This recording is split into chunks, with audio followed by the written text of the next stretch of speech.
Nii, aga tere tulemast tagasi ja me jätkame oma koolitusega. Ja jätkame projekteerimistingimuste teemaga ja lähme Paikuse valda, kus on politseikool Paikuse alevikus ja seal valla üldplaneering näeb ette, et üldiselt alevikeskus kujundatakse väikelindliku miljöö ideede järgi, aga alevi keskel on siiski ka riigikaitsemaa, kuhu võib püstitada õppetegevuseks vajalikke riigikaitselisi ehitisi. Ja seal ongi juba 2001. aastal kehtestatud detailplaneeringu järgi politseikooli autoõppesõidu polügoon, millele anti 2001. aastal ka ehitusluba ja mis on võetud kasutusele. Ja sealsamas asub ka 2003. aastal rajatud välilasketiir. Nii et selline väikelindlik miljöö. Ja nüüd 2018. aastal anti projekteerimistingimused selle autoõppesõiduraja laiendamiseks ja ümberehitamiseks.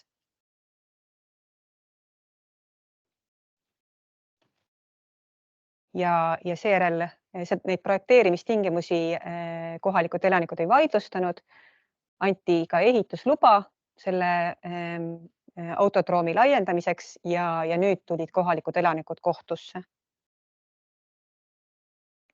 Ja leidsid, et projekteerimistingimustest ei piisanud, et tegu on ruumiliselt nii olulise muutusega, et oleks tulnud teha uus detailplaneering.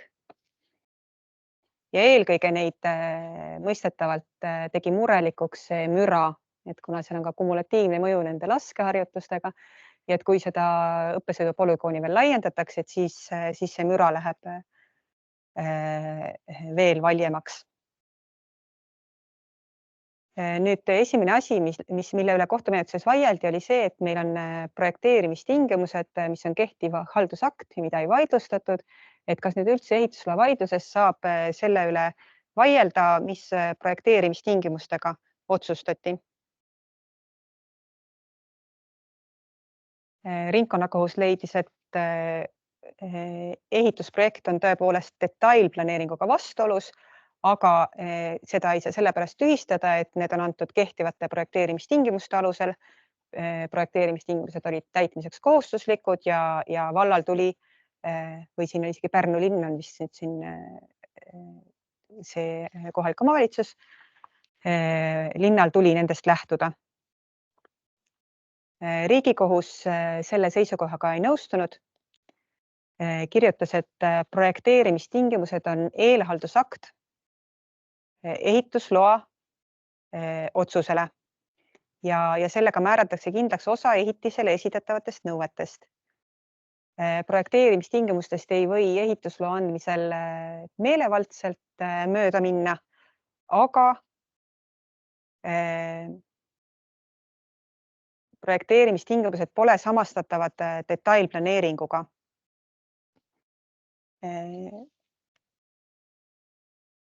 Detailplaneering loob ruumilise terviklahenduse alale ja on lähiaastate ehitustegevuse aluseks ja sellega tehakse põhimõtteline otsus, milliseks selle planeeringuala kasutus lähiaastatel kujuneb. Detailplaneering nüüd oluline erinevus projekteerimistingimuste ja detailplaneeringu vahel. Detailplaneering ei ammendu ehitusloa andmise ja selle realiseerimisega, vaid sama detailplaneeringu alusel võib ehitada põhimõtteliselt ka mitu korda. Aga projekteerimistingimused ammenduvad selle ehitamisega ja kui näiteks keegi tahab midagi uut sinna ehitada, et siis samu projekteerimistingimusi seal aluseks võtta ei saa. Nüüd antakse konkreetse hoone või rajatise ehitusprojekti koostamiseks.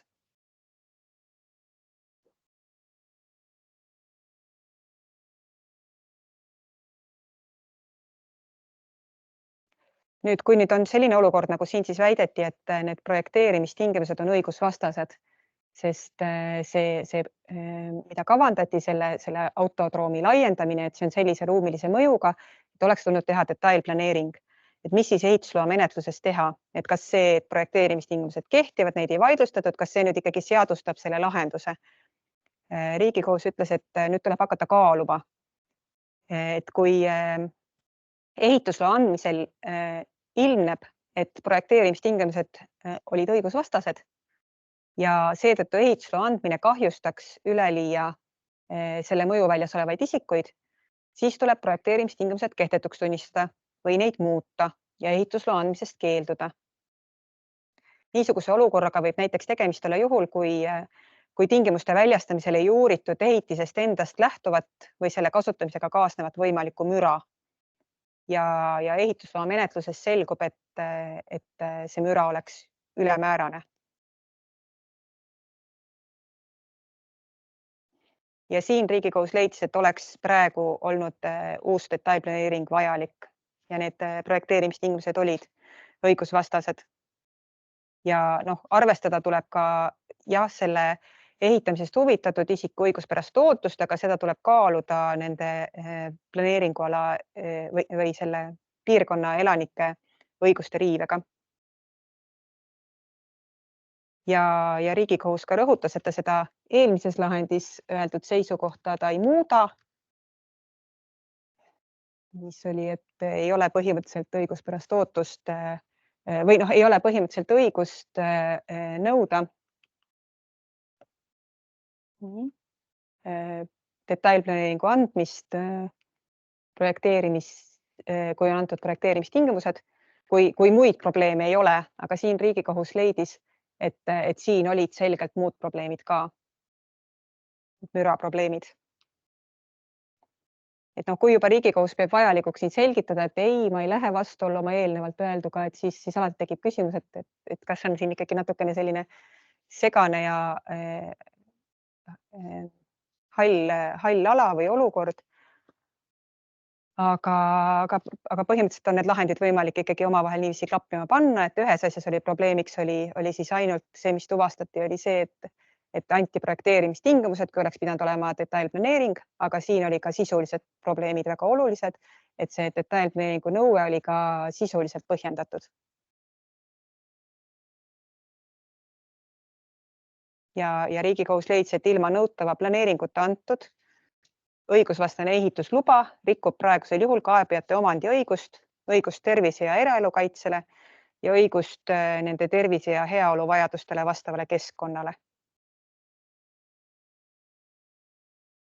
Mingi aeg oli väga levinud, mulle tundub see projekteerimistingimuste andmine,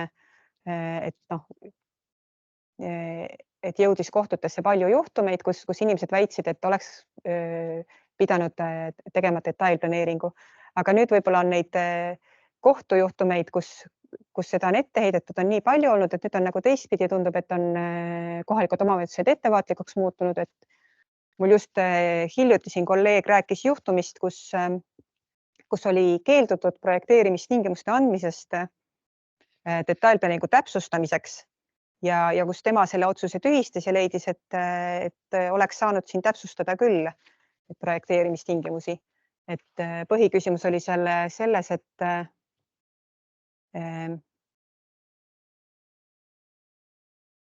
natukene suuremal alal oli ette nähtud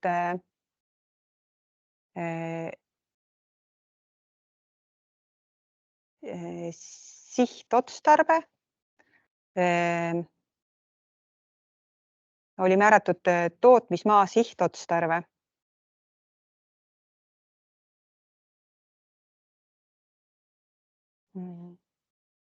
Ja siin see taotleja soovis seda täpsustada.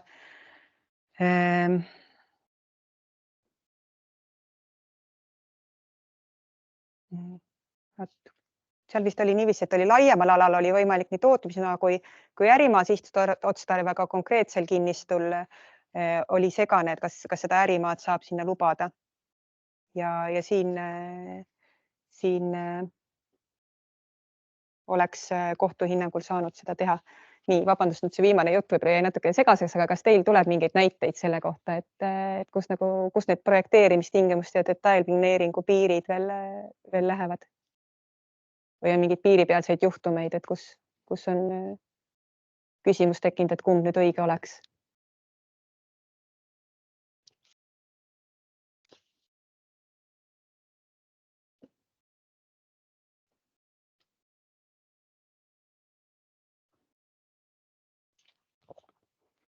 Praegu ei ole, siis lähme äkki loamenetlusega edasi, aga mul praegu siit ta ei liigu.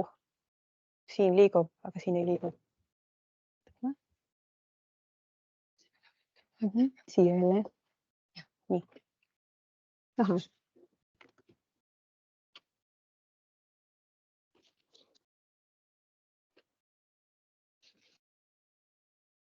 Siin oli selline lugu, mis Riigikohtusse jõudis määruskaebusena kaebe tähtaja küsimuses. Kui üldiselt on niiviisi, et kui ma näen, et kuskil naaberkinnistul toimub mingi ehitustegevus, siis eeldatakse, et ma lähen uurin ehitisregistrist, et mis seal toimub. Vaatan, et oi, siin on välja antud mingisugune ehitusluba, mida mulle pole tutvustatud, nõuan selle välja ja siis 30 päeva jooksul tulen kohtusse, et selleks loa väljanõudmiseks mul on mingi mõistlik aeg, mis on ka üldiselt umbes 6 aega ja siis selle väljanõudmisest kohtusse pöördumiseks omakorda 6 aega. Aga siin oli selline lugu, et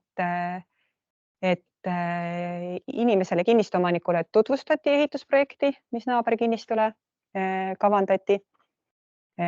Ta mingeid märkusi ei esitanud, vaatas, et on okei. Ja siis ehitusluba talle eraldi ei saadetud. Ja siis mingi hetk hakkas ehitustegevus. Ja toimus see ehitustegevus edasi, kuni üks hetk sellele inimesele hakkas tunduma, et aga see ei ole päris see, mida mulle näidati.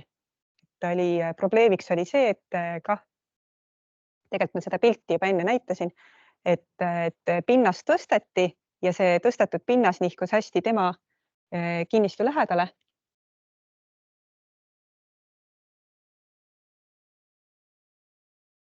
Põhimõtteliselt otse tema akna alla, et sealt, kus see mägi lõpeb, sealt juba algaski tema aed ja tema mure oli see, et tema elutoa aknad jäid sinna justkui pimedasse auku ja privaatsus riivet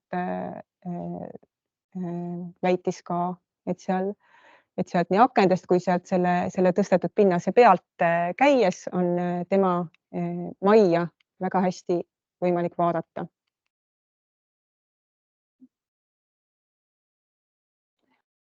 Ja siin alumise astme kohtud leidsid, et lähtusid sellest üldisest reeglist, et nägid, et ehitustegevus toimub, oleksid pidanud ammu minema ja välja uurima, et milline see ehitusluba on. Aga Riigikohus ütles, et olukorras, kus vald ei teavitanud piirinaabrit sellest, et ehitusprojekti muudeti pärast talle tutvustamist ja talle ei saadetud ka ehitusluba, ei saa hoolsuskohustuse järgimiseks nõuda, et ta oleks ehitustegevuse algust märgates ehitusregistrisse sisenenud ja sealt ise ehitusprojekti välja otsinud ja kontrollinud, et kas projekt on ikkagi jäänud samaks tema õigusi puudutavas osas. Vastasel juhul pandaks riskid, mis tulenevad ehitusloa menetlust korraldava haldusorgani eksimustest naabri kanda. Niiviisi haldusmenetlust läbi viies on haldusorgan naabrit ilmselgelt eksitanud ja sellega seotud risk, et kaebetähtaeg ei hakka kulgema, jääb valla kanda. Ja see asi õnneks sisuliselt lõppes kompromissiga, et need naabrid said omavahel kokkuleppele, mis on alati väga tore, kui need naabrusõiguse asjad kompromissiga lahenevad. Mida nüüd kohalik omavalitsus peaksid kaasa võtma? Et ütleme, et millised siis need muudatused võiksid olla, võib-olla kui suured, millal ta peaks siis uuesti kaasama, kas ta peaks uuesti kaasama või ta peaks loa saama või ta peaks teavitama, et palun vaadata ehitusregistrisse, et luba on antud. Et mis see teie hinnangul oleks edaspidi lähtuvalt sellest lahendist õige kohaliku omavalitsuse poolne käitumine? Ma arvan, et juba kui selle loa andmise kohta oleks teavitus tulnud, siis oleks juba parem olnud. Aga ka see, et kui olulisi muudatusi tehakse pärast inimese kaasamist, et see oleks ikkagi ka hästi oluline, et seda teada antaks. Mida rohkem rohkem suhtlemist ja infovahetust, seda paremini asjad lõpuks kulgevad, et siin ka lõpuks vallal tulid päris suured kohtukulud kanda selle tõttu, et kuigi kompromissini jõuti, aga et võib-olla väike kirjakene oleks selle ära hoidnud.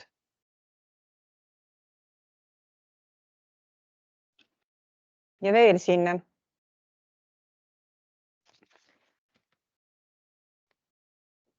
suhtlemise olulisusest. Et võib-olla selline olukord, mis isegi on natukene üllatav, et kui siduvast kooskõlastusest on keeldutud, et millised on siis kohaliku omavalitsuse kohustused. Et siis ei ole kah nii, et nii keegi targem ütles, et nii ei saa ja et siis kohalik omavalitsus saab ütelda, et meie oleme väike mutrik ja meie enam siin edasi mõtlema ei pea, vaid et kohalikul omavalitsusel on jätkuvalt kohustused. Siin oli niiviisi, et taotleja soovis püstitada tuulegeneraatori kinnistule, ühe ainsa tuulegeneraatori ja Kaitseministeerium ei andnud kooskõlastust. Ütles, et see võib vähendada radari töövõimet, et selliseid kaotuseid liikus vahepeal kohtutes väga palju, enne kui need radarid võimsamaks tehti.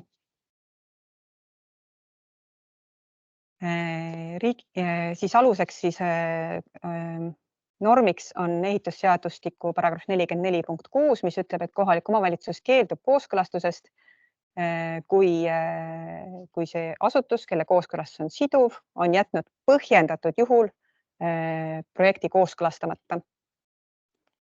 Et see põhjendatud juhul, et üldiselt kohalikul omavalitsusel ei ole kaalutlusõigust, kui Kaitseministeerium keeldub kooskõlastuse andmisest, aga on nii palju kontrollikohustust, et see keeldumine ei tohi olla meelevaldne, ilmselgelt meelevaldne. Ja selleks tuleb vajaduse korral küsida ministeeriumilt asjakohaseid põhjendusi. Need põhjendused Kaitseministeeriumi ja nende radarite töövõime puhul, et ei pruugi olla lõpuni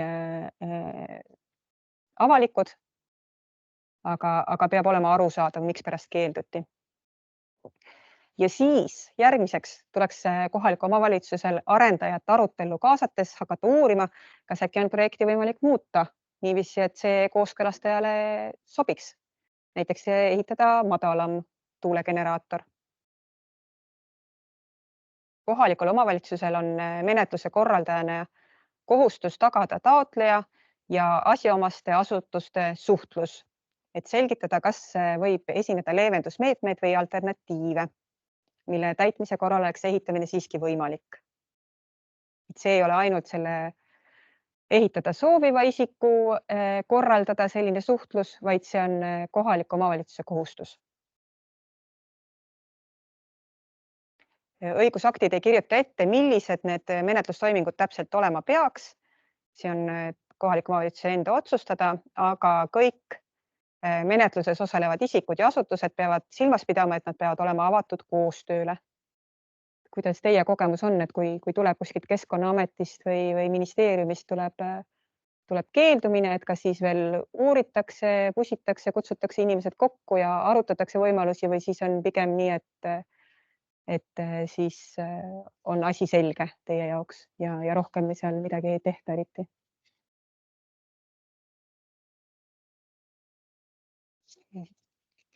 Ei seostu praegu. Jah, minu jaoks on nagu päris ulatuslik kohustus on siin kohalikule omavalitsusele pandud, aga samas kõlab nagu niiviisi inimeste jaoks mõistlikult ja nagu hea halduse põhimõttega kooskõlas.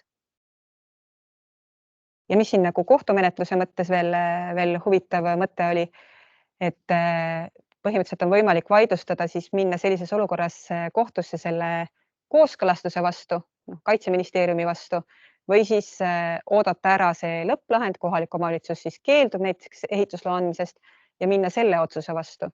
Et Riigikohus ütles, et tõesti need mõlemad variandid on võimalikud. Sa võid vaidlustada seda kooskõlastusest keeldumist, mis on siduv menetlustoiming, aga sa võid ka ära oodata lõpliku haldusakti ja minna siis kohtusse.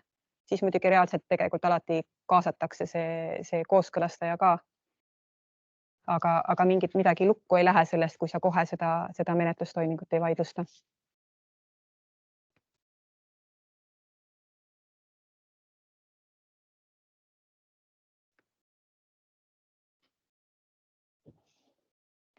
Ehitisregistrist me väikse sissejuhatuse juba tegime.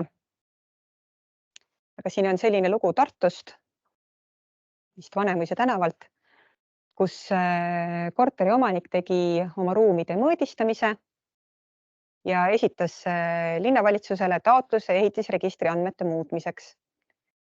Ja linn muutiski need andmed ära ja selle avalduse esitaja korter suurenes umbes 20 ruutmeetri võrra. Naaber ei olnud sellega rahul ja esitas linna toimingu peale kaebuse. Ja väitis, et need katusealused ruumid ehitati selle naabri korteriga kokku ebaseaduslikult. Ja nüüd, kuna linn muutis ära ehitisregistri andmed, siis sellega ta seadustas ebaseadusliku ruumi kasutuse.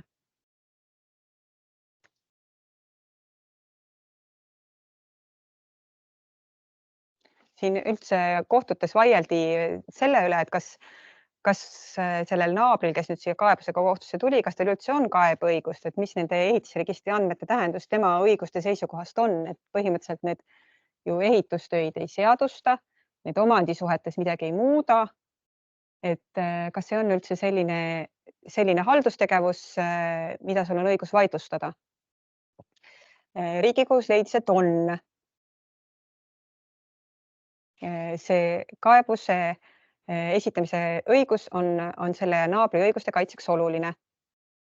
Ta oleks küll saanud esitada ise omakorda teatise, et ehitisregistri kanded jälle ümber muuta. Aga see ei välista vajadust kontrollida selle algse toimingu õiguspärasust, sest vastasel korral võikski erinevate seisukohtadega kaasomanikud jääda esitama erinevaid teatisi. Registrisse kantud väärandmete parandamise eest vastutab andmete registrisse kandja, mitte see isik, kelle õigusi need andmed rikuvad. Kuigi need ehitisregistri andmed ei muuda tegelikke omandisuhteid, peavad need olema õiged, täpsed, ajakohased ja selged. Ja esitatud teatise alusel ei tohi kohalik omavalitsus automaatselt registri kandeid muuta, et kuigi teatise esitajal on vastutus andmete õigsuse eest, ei vabasta see kohalikku omavalitsust nende andmete kontrollimise kohustusest.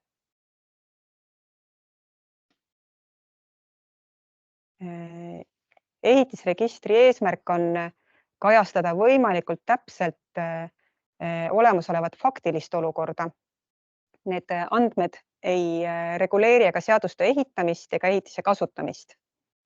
Õigusvastaste ehitustööde tagajärgede üle tuleb otsustada lubade ja ettekirjutustega.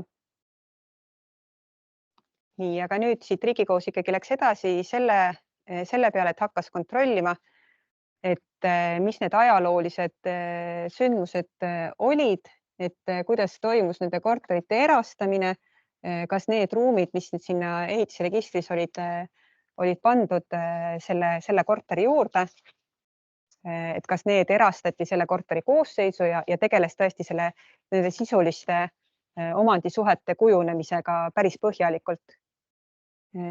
Selle kohta esitas kohtunik Viiveligi eriarvamuse ja leidis, et sellega ülejäänud koosseis läks liiale. Et kui ehitamise õigusvastasus ei takistanud valminud ehitise registrisse kandmist, siis ei tohiks registrisse kandmist takistada ka see, kui korteri omanik on kaasomandi osaks olevad katusealused pinnad liitnud oma korteriga teiste kaasomanike nõusolekuta. Ka selline tegevus on õigusvastane, aga omandisuhete vaatevinklist. Omandisuhted pole aga üldse ehitisregistri teema.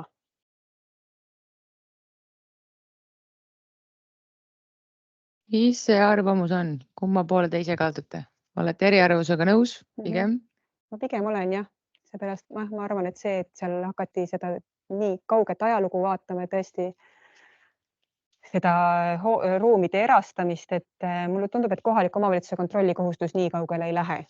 Et kui faktiliselt see olukord on nüüd selline, et need on selle korteriga ühendatud, et siis võib ehitisregistri seda olukorda kajastada. kuigi on selge, et seal nagu omandiõiguse riive võib olla. Ma küsin jätkuküsimuse kohe juurde, et põhimõtteliselt ma saan aru, et teie hinnangul võiks EHR olla selline, et ta kajastab pigem faktilist olukorda, mitte siis seda, millele nii-öelda loa alused või sellised tuletatav mingist loa baasilt. Jah, et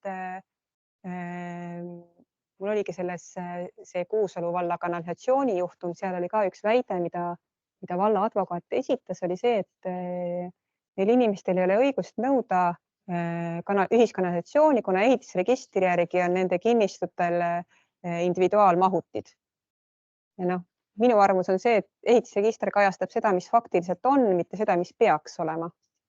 Et see, et seal registris on need individuaalmahutid kirjas, et see nagu midagi inimeste õiguste seisukohalt ei muuda. Aga samas on oluline, et registris oleksid faktiliselt õiged andmed, sellepärast, et nagu ka Riigikohus siin asjas kirjutas, et näiteks järelevalve tegemiseks, päästetöödeks, et sealt ju võtavad mitmed asutused infot ja see peab olema selles mõttes eluliselt õige. Kas see analoogia käib nüüd ka eramajade kohta, et inimene ehitab vana talumaja rehialuse ümber eluruumiks, katusealuse ümber eluruumiks ja kohalik omavalitsus peab need asjad registrisse kandma ilma ühegi seadusliku aluseta või?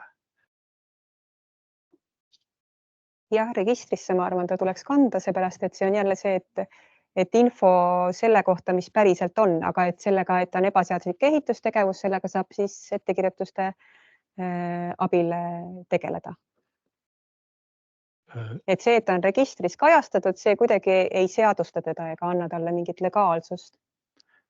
Andmete esitamise teatisega on võimalik ehitisregistrisse kanda õiguslikul alusel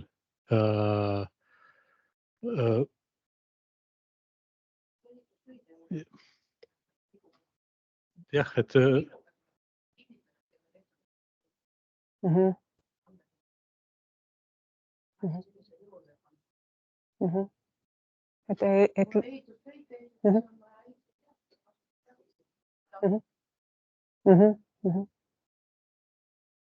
Antud juhul selle tõendingule laiendamisega on nii, et kui ta ehitisregistris muudetakse need andmed ära, siis need andmed ei lähe kokku kinnistusraamatuga. Tõsi, nad ei lähe kokku. Sellega kust kohta suudab. Aga õiguslik tähendus on kinnistusraamatu andmetel. Jah. Et selline tõesti arutamist tekitav lahend.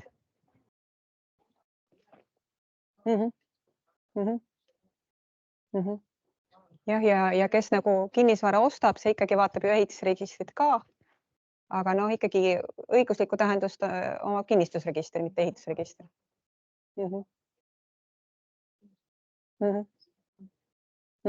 Siin on ka Teamsis toodud täpsustused, notarid ja samamoodi lähtuvad EHR-ist pangad, KredEx ja nii edasi.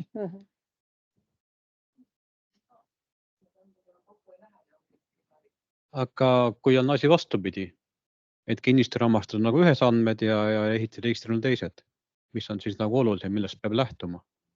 Kas siis ehitusregister peab nagu kinnistusraamatu järgi andmed sättima või kinnistusraamatu ehitusregistri järgi?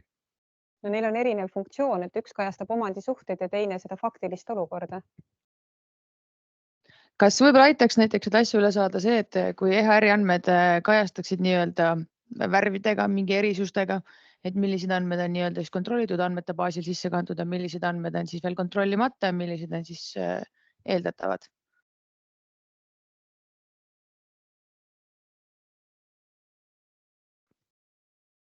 Sest ehitisregistri andmetel on õiguslik tähendus ainult nii palju, kui see kajastab mingeid, haldusakte, lubasid.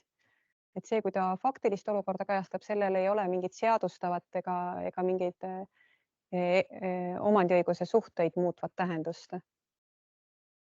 Et need võibki vabalt olla nii, et need andmed ei lähe kokku ja siis sellega tuleb tegeleda, kas siis omanikel omavahel need vastastikku nõuded esitada ja need omandisuhted korda ajada või siis kui on ebaseaduslik ehitustegevus olnud, siis kohalikul omavalitsusel ettekirjutustega.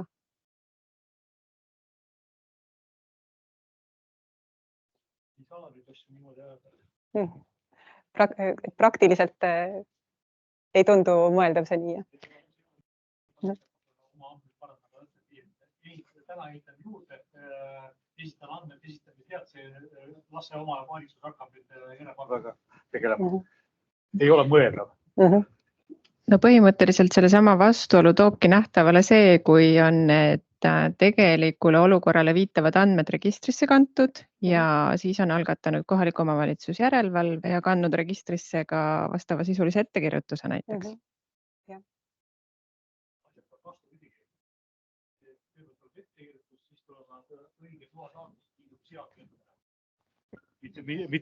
Mitte nii, et inimene ise parandab oma asjad andmed täpselt nii, nagu ta ise tahab. Et mida nagu Riigikohus võib alati ei näe, on need tehnilised raskused, et Riigikohus kirjutab nii, nagu õiguslikult nad näevad, et see lahendus oleks. Aga et see,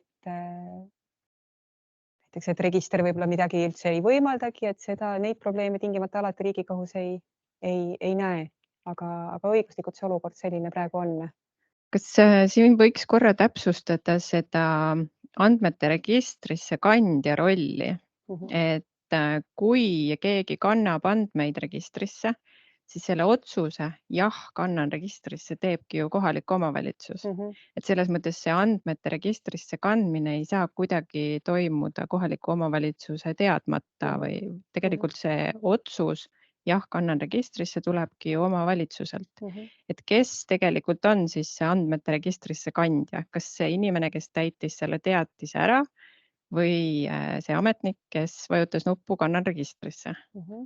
Riigikohtu lahendi järgi on ikkagi kohalik omavalitsus see andmete registrisse kandja, kes vastutab ka nende andmete õigsuse eest. See, et andmed on õiged, ei tähenda, et need on õiguspärased. Ma ei kujuta ette ise, kuidas see register täpselt välja näeb, aga et kas on võimalik, me ütleme, et mõõdistusandmete järgi on need andmed tõepoolest õiged, antud juhul tõesti ongi see korter selline, nagu need mõõdistusandmed näitavad, lihtsalt see ei lähe kokku omandisuhetega ja kinnistusraamatuga, et siis need andmed ära kinnitada ja registrisse lisada, aga kuidagi sinna juurde panna see märge, et siin on probleem, võib-olla ebaseaduslik ehitustegevus või vastuolu kinnistusraamatuga. Et siis on ka nendel inimestel, kes võib-olla seal ostavad ja uurivad seda asja, et on mingi väike hoiatusmärk olemas. Ilmselt siin tegelikult ongi oluline ka see, et mis on selle EHR-i eesmärk, milleks me seda kasutame, kas me lihtsalt hoiame ja kogume sinna nii-öelda tegelikult õiguspäraseid dokumente, mida keegi saab siis kontrollida, kas kuskil on mingi luba välja antud või me tegelikult otsustame, et me ikkagi vajaksime seda andmebaasi oluliselt laiemateks tegevusteks. Näiteks Päästeamet peaks saama sealt informatsiooni kätte, kui ta läheb hoonet kustutama, kas hoonel on päiksepaneelid peal või mitte. Või mingid muud analoogsed, kui näiteks nii-öelda mõni kohalik omavalitsus planeerib oma neid ÜBK-sid, et ühisveevärgi ja kanalisatsioonisüsteem, et ta teaks, kus, mida, kui palju tal on. Kas purgijad peaksid teadma, kus on neil nii-öelda need paagid ja kõik sellised kanalisatsiooniobjektid, et kas meil on sellist funktsiooni vaja või meil on nii-öelda kogutavat andmebaasi vaja, kus me nii-öelda saaksime välja näidata, et millised on siis nii-öelda kohaliku omavalitsuse poolt antud load, mis on see kohaliku omavalitsuse töökoormus, halduskoormus. Et kas meil on seda registrit vaja või meil on päriselt neid registreid vaja, kus isikud saavad võtta nii-öelda välja erinevaid andmeid, et kasutada oma igapäevases töös ja seda nii-öelda hõlbustada. Loomulikult tänase viimaseks variandiks ei ole võib-olla kõige ideaalsem, aga need on need teemad, mis meil on vaja samamoodi ministeeriumi poolt läbi arutada, läbi mõtestada ja ka läbi ehitusregistri võib-olla üks lahendus ongi see, et me kuvame kõiki neid faktilisi andmeid, aga samas me teeme nad nähtavaks, millised on siis päriselt kontrollimata. Et minu küsimus oli pigem selles, et kas ma sain õigesti aru, et te olete seda meelt, et kohalikul omavalitsusel on tegelikult väga suur järelevalve kohustus, ehk et sellel hetkel, kui esitab kodanik mingisuguseid andmeid, näiteks kas või ka ehitusteatise, siis sellel hetkel, kui kohaliku omavalitsuse ametnik vajutab nuppu, et jah, ma aktsepteerin või kanname need andmed registrisse, sest näiteks ehitusloa või selle ehitusteatise puhul on ju see, et see tuleb esitada 10 päeva ette, ehk et kohalikul omavalitsusel oleks nagu võimalus selle 10 päeva jooksul teostada ehitusjärelevalvet sellel kinnistul. Et saan ma nüüd õigesti aru, et te eeldate, et igakordselt kohalik omavalitsus nagu sellel hetkel, kui ta vajutab seda nuppu pusk, tal ongi väga suur kohustus nagu tõendada, et need andmed on õiged või et on kohustus teha igakordselt järelevalvet? Nii jah, nii Riigikohus ütles,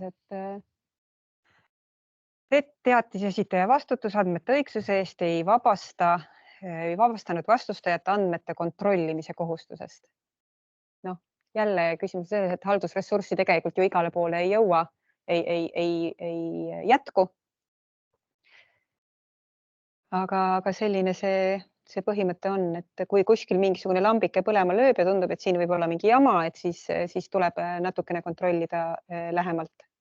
Ehk et kui siis ikkagi ehitusteatis on läinud läbi selline ehitusteatis, mis on õigusvastane, siis tekib ikkagi nii-öelda nagu kaebeõigus, aga kelle vastu siis või? Nüüd on, et kui on ehitusteatis esitatud ja kohalik omavalitsus on selle aktsepteerinud, jah? Just. See on nüüd natuke teine küsimus, et Nojah, aga selles mõttes analoogne, eks ole, et ta on ju ka registris, me kõik näeme, sest et ka ehitusteatist esitab ju nii-öelda see huvitatud osapool, ega teda ei genereeri algusest peale ju üldse mitte kohalik omavalitsus, aga kohalik omavalitsus ei ole 10 päeva jooksul reageerinud, ta ei ole oma järelevalvet teinud.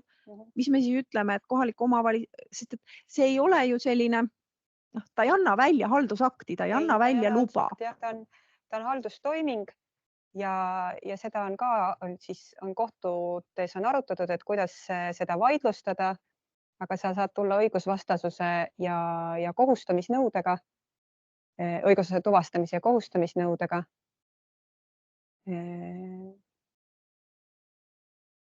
Nii et jah, seal õigusvastase toimingu võib seal ikkagi tuvastada, kui kohalik omavalitsus on jätnud kontrolli tegemata ja see kellegi õigusi rikub.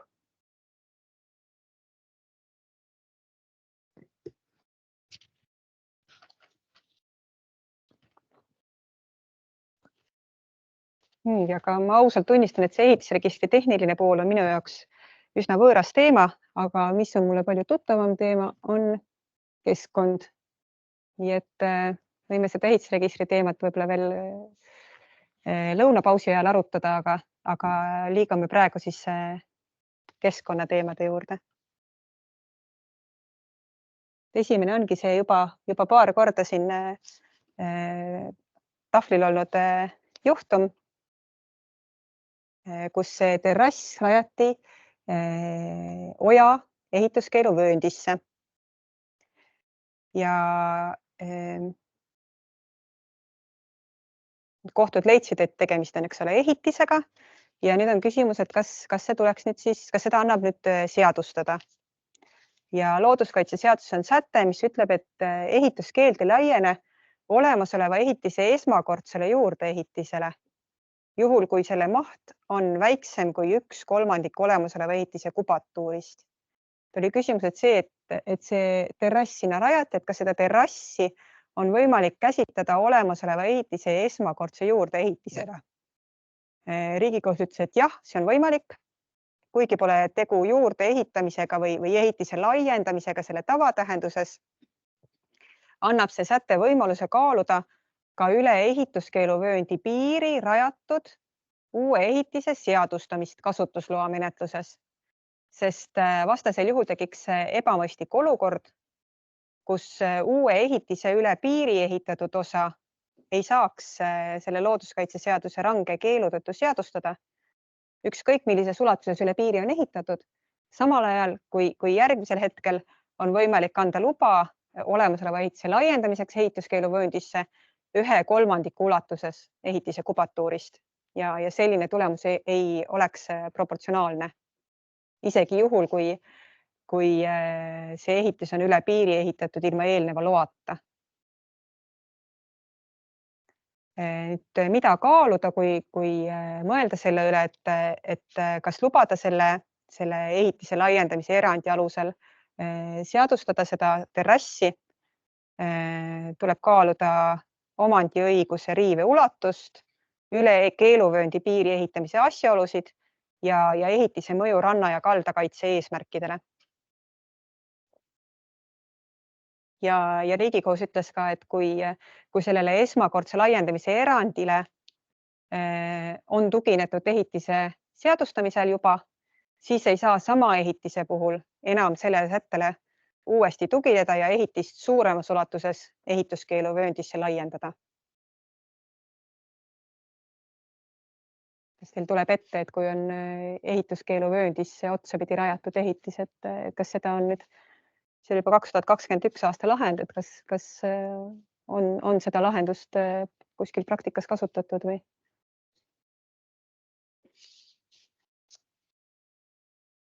Siin selle ehituskeeluvööndisse ehitamise kohta tuli mulle ka küsimus. Kui ausalt veekogu ehituskeeluvööndisse ehitada soovija peab koostama detailplaneeringu, mis sisaldab ehituskeeluvööndi vähendamise ettepanekut ja seeläbi tõendama, et sellesse kohta saab ehitada, et loodusväärtusi sellega ei kahjustata ja et ei minda ranna- või kaldakaitse eesmärkidega vastuollu, siis ebaseaduslikult ehitatud ehitiste likvideerimise ettekirjutuse koostamise eelduseks on see, et Keskkonnaamet hakkab tõendama, et ehitis selles kohas mingi valemiga olla ei tohi. Ehk peab ära näitama selle materiaalse õigusvastasuse. Ehk siis on justkui tekitatud olukord, kus ebaseaduslik ehitamine on kasulikum kui asja õigesti ajamine. Aus omanik peab ise tõendama, et maja selles kohas olla tohib, aga see rikkuja puhul peab amet tõendama. Kuidas ma hindan selle praktika mõju üldisele seaduskuulekusele. See on kindlasti selline küsimus on tekkinud kõigil, kes on pidanud tegelema nende ebaseaduslike ehitiste seadustamisega, et kus lammutusettekirjutuse puhul on ju väga kõrge põhjendamiskoormus ja proportsionaalsuse kaalumise koormus.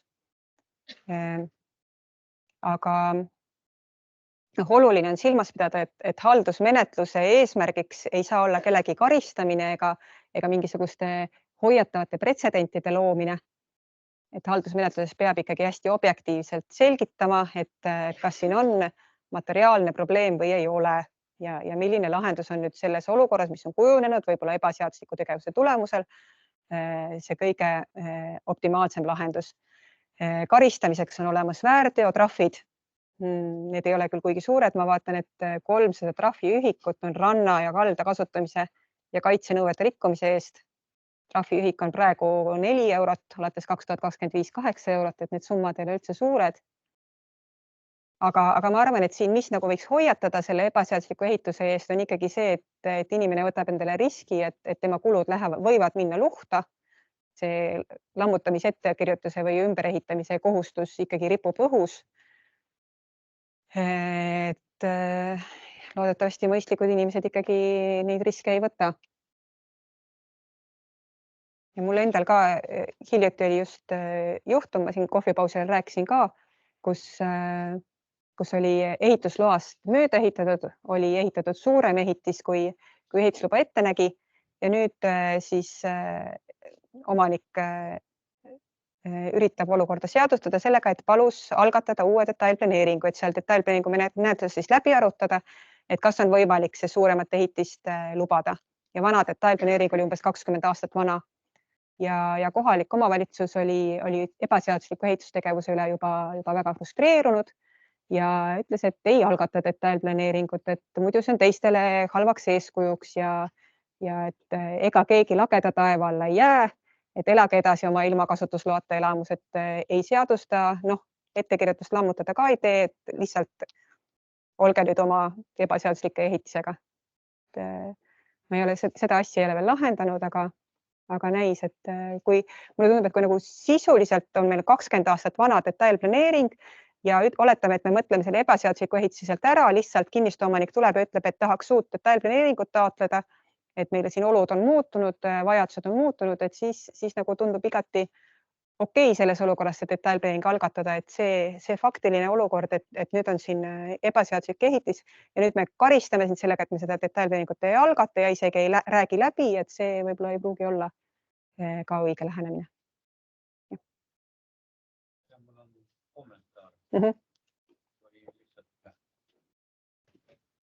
Ja ütleme üldine kommentaar, et see on see Rooma eraõiguse vana põhimõte, et õigusetusest ei teki õigus.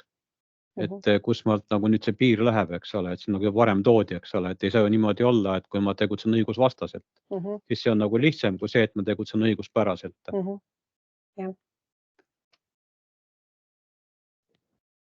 Ja, aga siin võib olla võib-olla mõtlemisainet siis seadusandjale, et see karistuslik element ei tohiks üle kalduda haldusmenetlusse, et kui see karistuslik element ei ole piisavalt hoiatav ja ei hoia rikkumisi ära, et võib-olla siis peaks seal just selles karistusõiguse poole pealt midagi muutma. Nii, aga nendest ebaseaduslike ehitiste seadustamisest me räägime veel edaspidi ka. Ehituskeeluvööndi osas tahaksin võib-olla lihtsalt märkida juurde, et õiguskantsler on ka nüüd hetkel sõna võtnud ja seadnud lihtsalt küsimuse alla, kas nii-öelda ehituskeeluvööndisse ehitamise erandid on täna piisavad. Et hoidke silmad kõrvad lahti, et võib-olla see on nüüd see regulatsioon, kus võib hakata lehel midagi muutuma. Sest meil need ehituskeeluvööndid on võrdlemisi laiad, et seal vist nähakse seda võimalusi midagi äkki leevendada. Kuigi samas mina pean väga oluliseks ka muidugi seda rohekoridoride funktsiooni, mis seal ehituskeeluvööndites on tekkinud, et elurikkusele tuleb ka ruumi anda.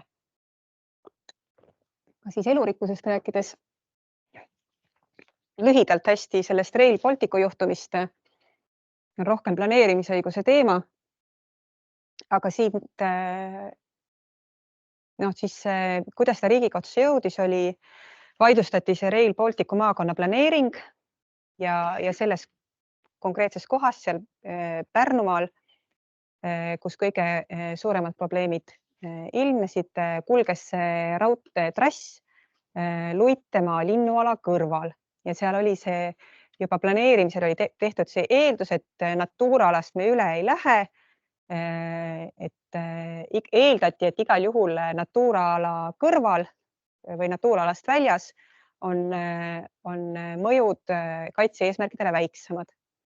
Aga kui nüüd neid ökoloogilisi seoseid vaadata, siis ei pruukinud see eeldus paika pidada, sellepärast et seal Natura-ala kõrval kulgev trass läks läbi nende metsiste populatsioonide ja lõhkus need selgelt ära.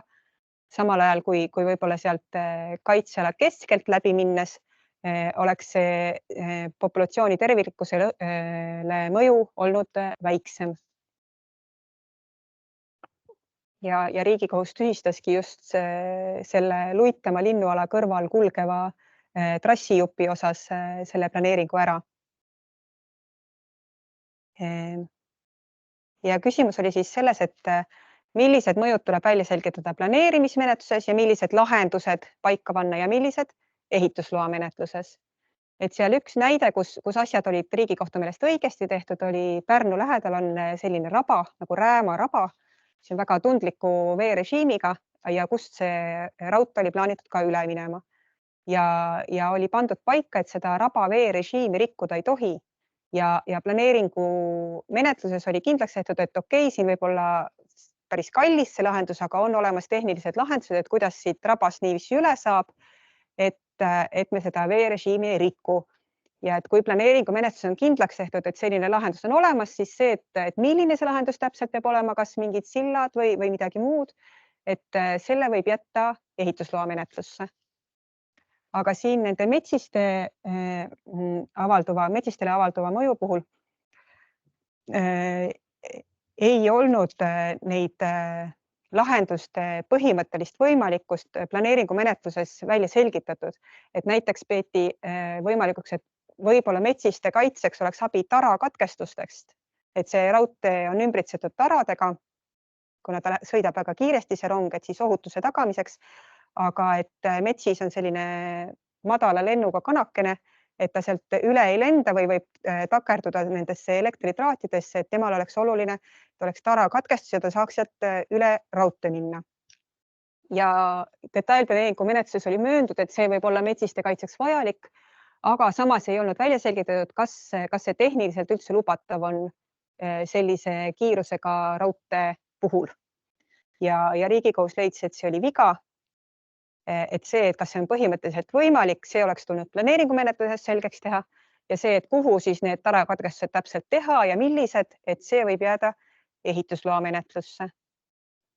Ja siis veel see mõte, et olemasolev olukord ja kvaliteetsed andmed tuleb välja selgitada võimalikult varakult. Et siin oli teatud, et metsiste elupaikade täpne kaardistamine, et see teeme projekteerimise ja ehitusloa menetluses, et see ka Riigikohtu meelest ei olnud õige, et olemasolev olukord tuleb välja selgitada võimalikult varakult. Siin keskkonnamõju hindajad olid üsna ärevil selle lahenduse peale. Siis ütlesid, et nüüd on planeerimismenetlusse on pandud nii detailsete uuringute tegemise kohustus, et keskkonnamõju strateegiline hindamine muutub ülemäära keeruliseks. Ja siis koos Ivo Pilvinguga avaldasime ka vastu lause Sirbis selle kohta. Võite selle üles otsida, kui huvitab ja lugeda.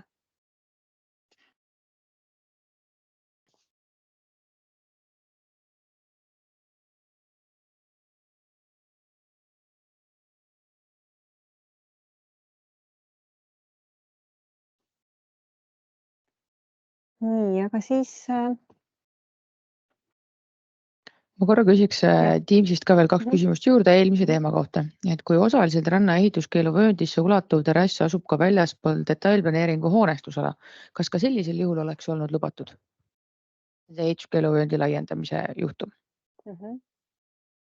Ma arvan, et see nüüd jälle tuleb nagu kasutusloa andmisel saab, eks ole, õigusvastaseid ehitisi seadustada, et tuleb neid asjasse puutuvaid huve kaaluda, et kui koormav oleks selle terrassi lammutamine ja milline on mõju sellele, et ta ulatub nüüd hoonestusalast väljapoole. Ja et kui seal on veel lisaks see, et ta on nii hoonestusalast väljas kui ka ehituskeeluvööndis, et siis võib-olla on nagu juba suurem kaal sellele, et ikkagi ta lasta sealt ümber ehitada. Ja teine küsimus on juures, et kas Riigikohus andis ka juhised, kuidas arvutada ehitise kubatuuri arutelu all oleva terrassi puhul, et kas ehitise moodustas nii laudis, kui selle all olev killustik alus? Ei, nii täpselt Riigikohus ei andnud juhiseid. Ma arvan, et seal oli ilmselge, et see, nägite seda pilti sellest terrassist ka, et see jäi väiksemaks kui 1/3 sellest terve suure hoone kubatuurist. Ei ole, jah.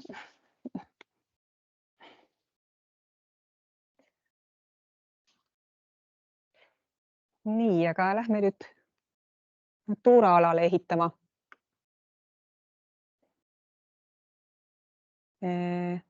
Jah, juba oli juttu, et Natura aladele ehitamine põhimõtteliselt see ei pea olema selline tabu võib-olla nagu seda on Eestis mõistetud, et ka kui käia Euroopas nendel Natura teemade koolitustel, et siis Euroopa Komisjoni seisukoht on ka olnud natukene paindlikum, et meil on need Natura alad on selline hästi püha ja puutumatu, aga et seal on võimalusi vaadata asju natukene loomingulisemalt. Ja siin oli selline juhtum, et Saaremaal asuva kinnistu omanik soovis rajada oma kinnistule väikese suvila. See kinnistu asub Natura võrgustikku kuuluval hoiualal ja on kaetud kadastiku elupaiga tüübiga.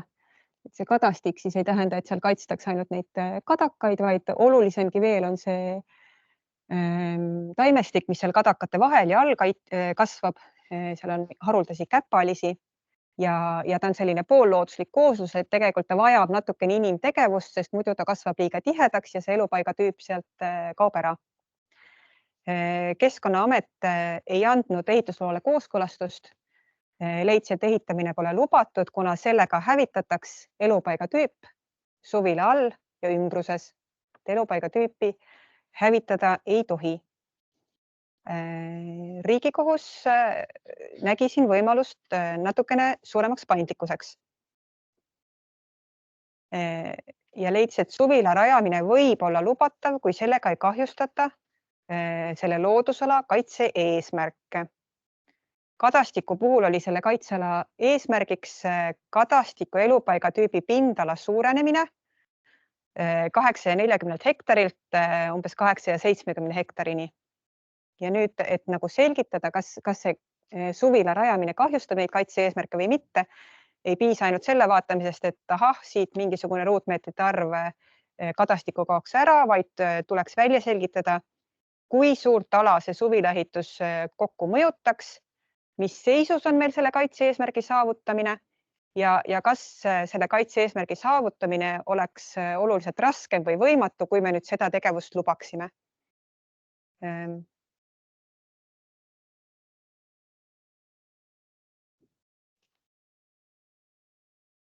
Riigikohus ütles, et lisaks Natura ala kaitsenõuetele tuleb arvestada ka proportsionaalsuse põhimõtet, mis meil tuleb põhiseaduse paragrahvist 11 ja kaitstava elupaiga kahjustamiseks ei ole põhjust pidada tegevust, mille kahjuliku mõju intensiivsus ja ulatus on väga väike. Ka väga väike mõju võib mingites olukordades olla oluline, kui see elupaigatüüp on eriliselt haavatav või eriliselt halvas seisundis või on mingisugused kumulatiivsed mõjud teiste arengutega. Aga kohe nagu automaatselt eeldada, et kui me siia elupaigatüübi peale ehitame ja väikeses osas see hävib, et siis see on kaitse-eesmärkidega vastuolus, seda öelda ei saa. Nii et mis siis siin oli jäänud välja selgitamata, oli see, et mis seisus on see kaitse-eesmärgi saavutamine ja kas see väikeses ulatuses elupaiga hävitamine teeb selle kaitse-eesmärgi saavutamise oluliselt raskemaks või võimatuks. Ja samal ajal, mida siin nagu võib-olla saab kaaluda, et võib-olla annab näiteks sellele kinnistuomanikule panna kohustuse seda elupaigatüüpi suuremalt hooldada ja selle tõttu seda kaudu hoopis saavutada need kaitse-eesmärkide edendamine. Riigikohus leidis ka, et elupaigatüüp ei pruugi kogu õueala raames hävida, kui õueala kasutamiseks on võimalik seada elupaigatüübile omaste liikide säilimist tagavaid tingimusi. Selle kohta tuleb veel ka üks teine kaasus veel, et kas kõrvaltingimustega on võimalik panna näiteks suvila kasutajale mingisuguseid kohustusi kaitseala hoidmisel. Riigikohus vähemalt teoorias näeb seda võimalust. Ma olen näinud näiteks Laelatul, mis on hästi liigirikas ala, ökoloogia professori suvilat, kus on tõesti meeletu liigirikkus, et ta on ise tuvastanud, et tal on seal suvila õuealal selline liigirikkus ja väärtus, mida praktiliselt kuskil mujal ei ole. Et kui inimene on teadlik ja oskab seda hooldada, et siis ei saa tingimata eeldada, et suvila ehitamine ja õueala selle koosluse hävitaks.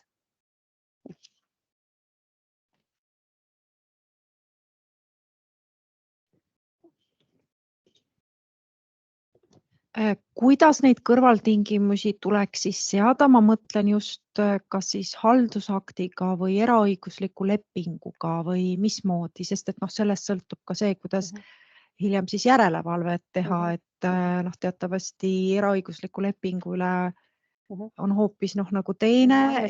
Kasutusloa kõrvaltingimused. Kasutusloa kõrvaltingimus ehk et see tähendab seda, et siis kohalik omavalitsus peaks või kellele siis see järelevalve kohustus nagu läheb, kui see on kasutusloa kõrvaltingimus, sest et kasutusloa kõrvaltingimuse üle minu arusaamises Keskkonnaamet ei saaks nagu järelevalvet teha, et kes siis peab seda hakkama tegema? Ma räägin kohe järgmise lahendi ka ära, et äkki väga hea, selgemaks, üsna sarnane.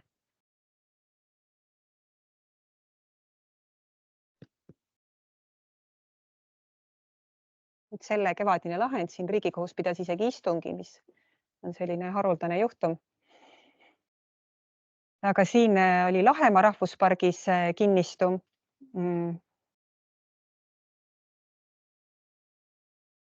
Kinnistu asub piiranguvööndis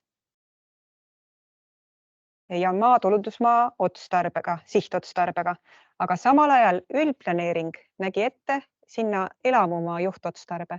Kusjuures see oli veel niiviisi, et see elamumaa juhtotstarbega ala jäi üleni sellele kinnistule, nii et ei saanud ka öelda, et võib-olla see elamuehitus oli kavandatud kuskile mujale.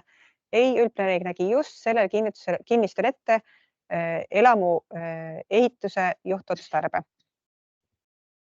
Ja nüüd kinnistu omanikud esitasid taotluse projekteerimistingimuste väljastamiseks, et sinna kinnistule elamu rajada.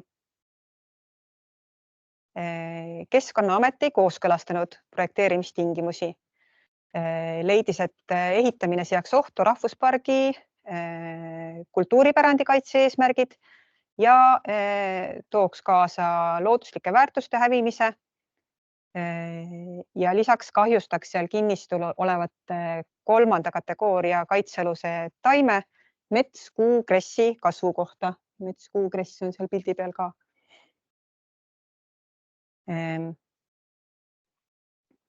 Riigikohus siin jälle rõhutas proportsionaalsuse põhimõtet ja ütles, et kaitstava loodusobjekti valitseja ei tohi keelduda kooskõlastusest, kui esineb mis tahes ebasoodne mõju kaitse-eeskirjale. Et mis tahes ebasoodne mõju ei õigusta kui tahes intensiivset õiguste piirangut. Kuigi see norm, mis siin tuleb looduskaitseseadusest, et kaitstava loodusobjekti valitseja ei või kooskõlastada projekteerimistingimusi, kui see kahjustab objekti kaitse eesmärki, siis kuigi see sõnastus on justkui näiliselt imperatiivne, et tegelikult siit tuleneb ikkagi kaalumiskohustus. Nii, ja see, et üldplaneeringu juhtotstarve nägi sinna ette elamuehituse, selle kohta Riigikohus kirjutas, et see annab sellele ehitamise soovile kindlasti kaalu, aga samas, sest et olukorras, kus Keskkonnaameti seisukoha tõttu kogu see juhtotstarbega maalapike tegelikult ära nullitakse selle tõttu, et sinna tegelikult üldse ehitada ei saa, siis ei saa öelda, et seal nagu see üldplaneeringuga ette nähtud maakasutus oleks nagu realiseerunud. Ja kuigi selle üldplaneeringu kehtestamisel Keskkonnaamet oli vastu vaielnud sellele juhtotstarbele, siis ikkagi see üldplaneering oli kehtiv haldusakt ja see, et seal oli kuskil juures oli Keskkonnaameti vastuväide, et see ei ole kuidagi oluline, sellepärast, et siduvad on ikkagi planeeringu kaart ja seletuskiri ja kehtestamise otsus, mitte seal menetluses esitatud vastuväited. Et kui Keskkonnaamet leidis, et selline üldplaneeringu lahendus on lubamatu, oleks ta saanud näiteks tulla protestiga seda otsust vaidlustama. Aga teisalt leidis Riigikohus, et kuigi see üldplaneeringu juhtotstarve annab nagu olulist kaalu nende kinnistuomanike soovile, siis ei ole see samasuguse kaaluga, kui oleks juhul, kui oleks selline ehitusõigus antud detailplaneeringuga. Üldplaneeringus ette nähtud maakasutuse juhtotstarve ei ole samaväärne detailplaneeringu ehitusõiguse raames määratud krundi kasutamise sihtotstarbega. Üldplaneeringute ulatus ja üldistusastet arvestades ei saa maakasutuse juhtotstarvet vaadelda omandi põhiõiguse sisu ja piiride lõpliku kujundamisena ega kindla lubadusena, et krundile saab ehitada. Seni, kuni maale pole veel määratud juhtotstarbele vastavat sihtotstarvet, peab omanik või maa omandamisest huvitatud isik arvestama riskiga, et maad ei saa siiski tulevikus juhtotstarbele vastaval viisil kasutada. Ja nüüd Riigikohus vaataski neid Keskkonnaameti sisulisi väiteid, et kui hull siis see vastuolu kaitse-eesmärkidega praegusel juhul on. Ja leidis, et tõesti sisuliselt oli see keeld põhjendatud, kuna sinna kinnistule ehitamine oleks seda piirkonna pärandkultuurmaastikku oluliselt muutnud.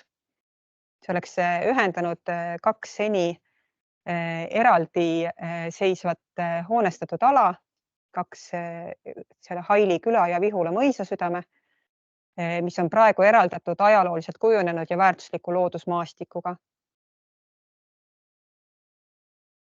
Ja lisaks olid seal ehitustegevuseks väga kitsad olud ja see ei oleks võimaldanud kujundada traditsioonilist mitmete abihoonetega taluvõue miljööd. Ja see, et seal piirkonnas on olnud kõrvalekaldeid ajaloolisest ehitusrütmist, ei õigusta kaitse eesmärkidest veelgi ulatuslikumate möönduste tegemist. Vastasel korral tekiks pärast kaebajakinnistule ehitamise lubamist piirkonnas veelgi suurem surve erandeid teha.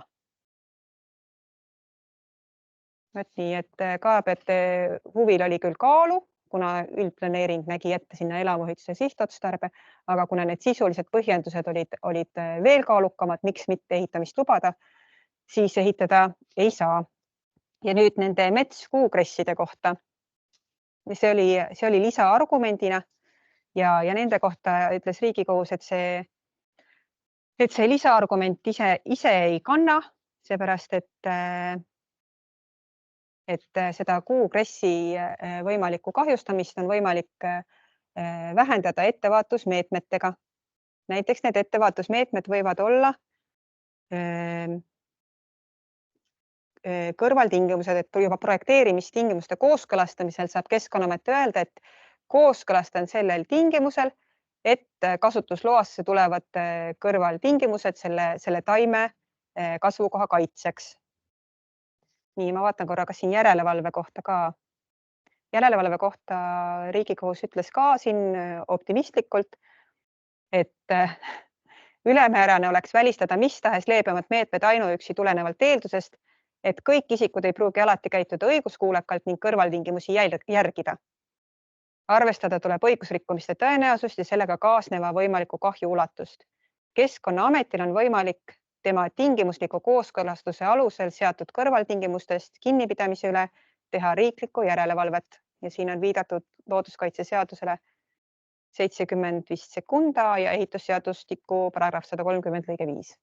Nii et kui need tingimused tulevad Keskkonnaameti kooskõlastusest, siis on see järelevalve Riigikohtu otsuse järgi Keskkonnaametil.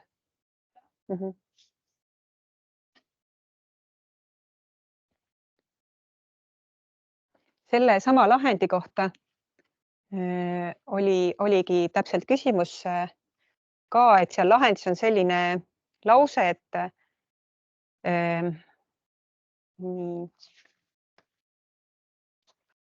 et miks pärast juhtotstarbega antud õigus ei ole sama kaalukas kui sihtotstarbega antud õigus. Riigikohus kasutas siin ka sellist argumenti, et sihtotstarbele vastava maakasutuse piiramine on maa omandamise kohustuse kaudu põhimõtteliselt omanikule hüvitatav, aga juhtotstarbele vastava maakasutuse piiramine ei ole hüvitatav. Et see, ja siin mult on küsitud, et mida see tähendab olukorras, kus kinnistu, mille sihtotstarve on 100% elamumaa, asub täielikult ehituskeeluvööndis. Et see põhimõte, millele Riigikohus viitas, see tuleneb sealt kinnisasja avalikes huvides omandamise seadusest, KAHOS-est, mille järgi võib kinnisasja omanik taotleda kinnistu omandamist õiglase ja kohese tasu eest, kui kehtestatud kitsendused ei võimalda kinnisasja kasutada vastavalt selle senisele sihtotstarbele. Et kui tulevad kitsendused peale, mis ei võimalda kasutada vastavalt juhtotstarbele, siis sul ei teki seda õigust nõuda, et riik omandaks kinnistu. Aga kui sul on juba sihtotstarve peal, siis tekib. Ja kui nüüd on kinnistu sihtotstarve, kui ehituskeelu vöönd, ütleme nii, meil on sihtotstarve on 100% elamumaa, aga kinnistu asub täielikult ehituskeeluvööndis. Ma saan aru, et see olukord on tekkinud niiviisi, et ehituskeeluvöönd on laienenud võib-olla uute põhimõtete tõttu, kuidas seda ehituskeeluvööndit määratletakse. Ja siin selle samal inimesel oli ka küsimus, et kui on kehtestatud detailplaneering 2000-ndatel, selle realiseerimisega ei ole alustatud ja vahepeal on muutunud seadus rangemaks, ehituskeeluvöönd laienes korduva üleujutusala võrra ning detailplaneering ei ole enam kooskõlas kehtiva looduskaitseseadusega. Kas Keskkonnaamet on seotud kehtiva kuid õiguslase detailplaneeringuga ja kohustatud kooskõlastama ehitusloa? Et esiteks, kui vaadata seda esimest küsimust, et ma arvan, et selles olukorras, kus seadus laiendab ehituskeeluvööndit ja samal ajal nüüd siis ehituskeeluvöönd ulatub sinna alale, mis enne on 100% sihtotstarbega elamumaa, siis tekib KAHOS-e järgi õigus nõuda selle kinnistu omandamist. Et on sinna kehtestatud uus avalik õiguslik piirang peale. Ja sellest ka järeldub, et see detailplaneering selles olukorras enam ehitusõigust ei pruugi anda.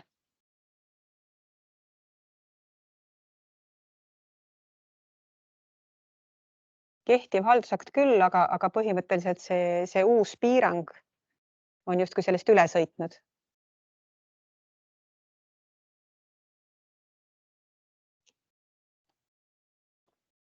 Aga noh, päris kindel see olukord ei ole, sest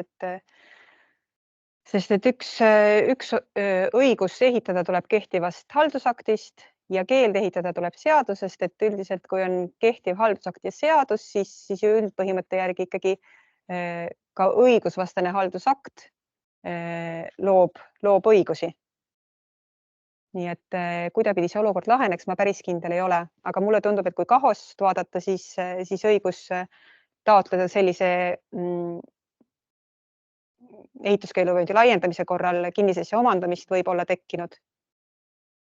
Et ma ei tea, kas kui seda ehituskeeluvööndit otsustati laiendada, et kas siis nagu rakendussätetes mõeldi läbi, et mis nendes olukordades tehakse, kui see nüüd sõidab peale elamumaale või mitte.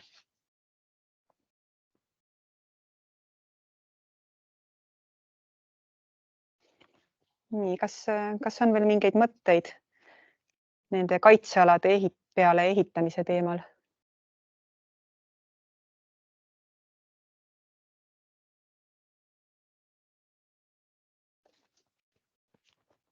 Kui ei ole, siis me jõuame vaadata veel enne lõunasööki äkki ühe lahendi,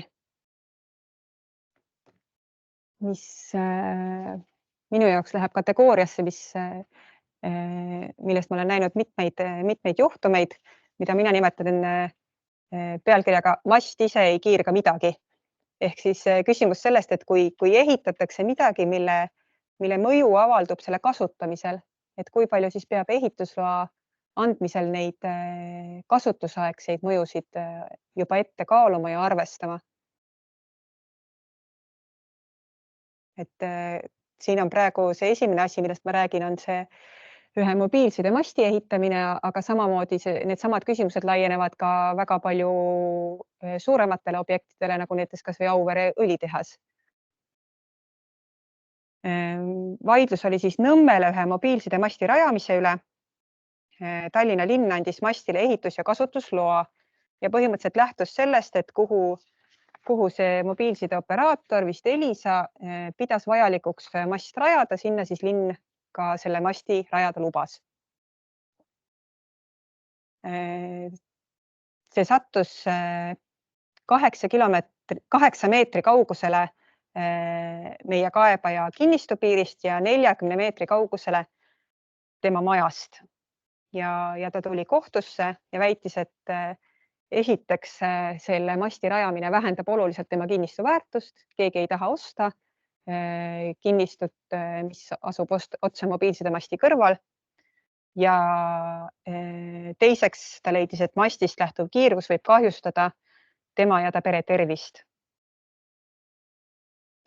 Nii, kõigepealt Riigikohus heitis ette linnale, et seda kinnistuomanikku ei kaasatud sinna haldusmenetlusse. Kaasamiseks ei pea isiku õiguste riive olema tõendatud, piisab mõistlikust kahtlusest. Kaasata tuleb iga isik, kelle puhul on haldusülesannete hoolsal täitmisel võimalik ette näha, et tulevane haldusakt võib tema õigusi piirata. Nüüd selle tervise kahjustamise väite osas leidis Riigikohus, et see on pigem ebaratsionaalne hirm, et need piirväärtused, mille põhjal Tarbijakaitse ja Tehnilise Järelevalve Amet sagedusloa annab, jäävad ikkagi kümnetes kordades alla sellele, mida päriselt inimeste tervisele kahjulikuks saab pidada. Ja linn võis eeldada, võis arvestada, et et seda sagedusluba ei anta, kui sellega ohustatakse inimeste tervist ja keskkonda. Et selle sotsiaalministri on kehtestanud määruse mitte ioniseeriva kiirguse piirväärtused ja sellega kehtestatud need piirtasemed on 50 korda madalamad läbiväärtustest, millest alates kiirgus võib avaldada mõju inimtervisele. Aga see teine väide, et see mobiilsidemasti rajamine võib selle inimese kinnistu väärtust vähendada, seda pidas Riigikohus põhjendatuks. Leidis, et kinnisasja väärtust võib vähendada nii visuaalne muutus keskkonnas kui ka potentsiaalsete ostjate vastumeelsus mobiilsidemasti vahetusse lähedusse elamu soetamise vastu. Isegi kui hirm kiirguse ees ei ole teaduslikult põhjendatud.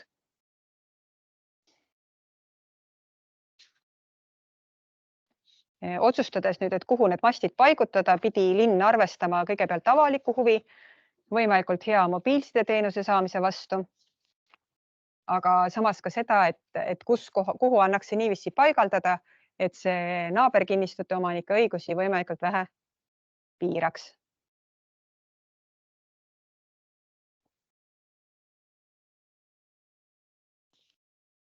Seal see ehitusluba tühistati ja see asi lõppes kahju hüvitamise nõudega, kuna see kinnistu oli vahepeal täitemenetluses maha müüdud ja siis inimene väitis, et ta sai nüüd täitemenetluses väiksema summa, seepärast, et seal oli see mobiilsidemast. Ja siis seal kahju hüvitamise kohtuvaidluses kontrolliti üle, et kas, kui oleks nüüd õigesti otsustatud see mobiilsidemasti asukoht kaaludes siis, või võttes ka arvesse seda, et näed, meil on siin selle naabri huvid, et kas siis oleks see mobiilsidemast tulnud kuskile mujale ja leiti kohtumenetluses, et ei, ikkagi see oli parim asukoht ja tegelikult see inimene kahjuhüvitist ei saanud.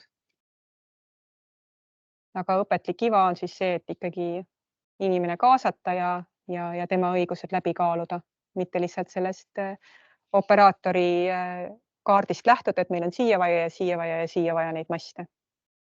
Kuigi enamasti need mastid vist pannakse ka linnades kuskil lihtsalt hoonete katustele ja inimesed ei teagi, et neil on need mastid kuskil kortermaja katusel.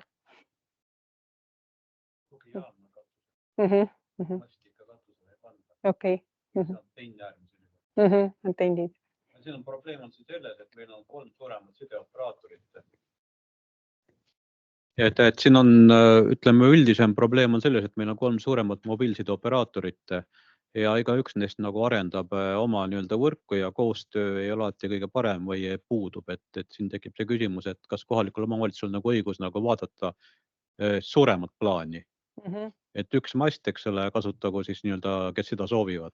Jah, et selle tõttu, et meil on 3 erinevat operaatorit, võib see elanikele ja avalik mõju olla tarbetult suur.